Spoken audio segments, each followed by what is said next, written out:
My name is Josh Griffin, and I have Klinefelter syndrome. My name is Matthew Engdahl, and I have 47XXY. Well, my name is Peter Seaweld.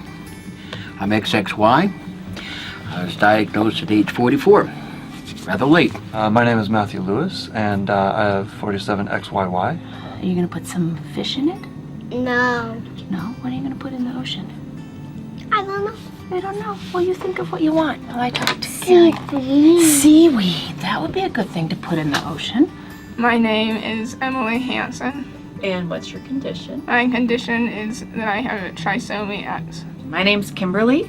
My daughter is Charlotte. She is 7, and she has trisomy X.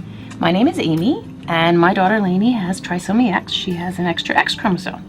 Growing up, I saw a lot of doctors, psychologists, psychiatrists. They said I had ADD, ADHD, dyslexia, dysgraphia. My whole life I had had anger issues, and I had weight issues, and I had a whole bunch of different things that were wrong with me. I didn't know where it was coming from, what was going, and what it had to deal with. So knowing that this was the cause, or part of the cause, really just made me feel like, okay, that was so, helpful. Actually, when I first heard this diagnosis, I was in serious denial. I didn't really want to believe it. I mean, I kind of thought to myself, this doesn't change who I am. I'm still whoever I was. But so I sort of put it in the back of my mind for the longest time, and it really didn't start to kick back in until halfway through college, when I really realized that there were certain steps I needed to do in order to get through life with my disabilities. Well, first off, I'm an alcoholic, non-practicing, been so for 25 years. Congratulations. And it's been 25 years since I've been diagnosed. Apparently I was diagnosed at birth, but my parents did not tell me until I was 18. My son was diagnosed when he was 10 and just about to turn 11 years old. I was diagnosed at age 34. Prior to, and that's when I started getting testosterone treatment. And prior to that, I had a rather tumultuous life due to low testosterone. When I was born, my parents knew that I had triple X from the doctors. Okay. So they kept it from me until I was 14. How did you feel about that? I felt protected. At the same time, I wish maybe they would have told me so I wasn't living with something that I didn't know about myself. I was actually diagnosed prenatally. My parents actually, because my sister has Down syndrome, my parents actually were told to get a test prenatally for me when I was born. And so they actually knew right away. However, they didn't tell me until I was about 22 years old.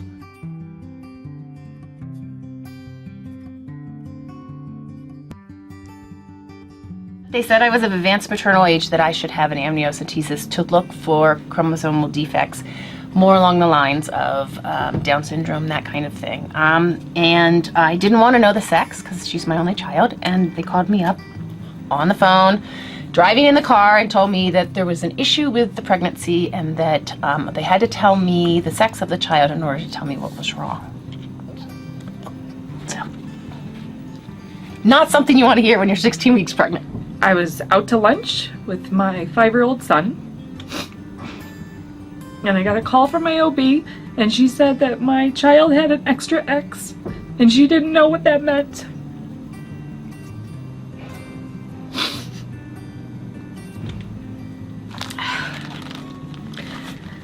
And having worked with children and adults with developmental and physical disabilities through my entire career, the fact that I didn't know what that meant was devastating as well, because I couldn't picture anything.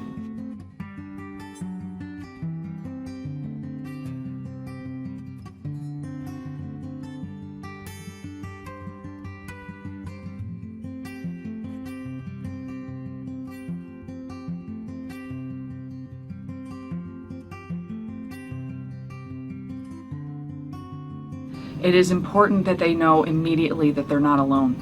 As a parent of a child with trisomy X and being involved with KS&A and coming to the conferences, that is my goal moving forward, is to make sure that when a parent goes and gets this diagnosis, they are immediately connected to the community so that they know they're not alone. We know these girls and young women are out there, and we need to bring them together so that they can be supports for one another. KS&A has helped me and my family since day one. They were the first organization that we were in touch with some 17 years ago when my son was first diagnosed. We've been able to contact them to find out what the latest advances are in research. We participated in research studies at the National Institute of Mental Health, and then even here today, we're again participating in research studies. They provided information that I was able to take to the school system to help my son get the educational supports that he needed, and just being able to pick up the telephone and call someone within the organization and say, hey, this is going on today and this is what I need, and just knowing that I'm not alone. KS&A helped me by putting me in contact with other people like me. There is help. There is answers out there. There are people like me that, you know, that will give you answers that'll help you. KS&A has helped because we get to meet other people who have the condition, and so my son can relate to other people because, you know, I mean, I know it's extremely common. It's like it's under 1 in 1,000, and so that means like pretty much if you live in a large city, you know some other people, but you just don't know who they are. The things I learned here compared to what I thought I had learned on Google and stuff, I was like, yay, you know, as I learned basic stuff on Google, and my parents learned some basic stuff when they learned about KS&A, but the conference itself, I've learned way more. And I can actually take that back with me and give it to friends or family or even fellow counselors who don't even know anything about it, and so that way they can get more like informed.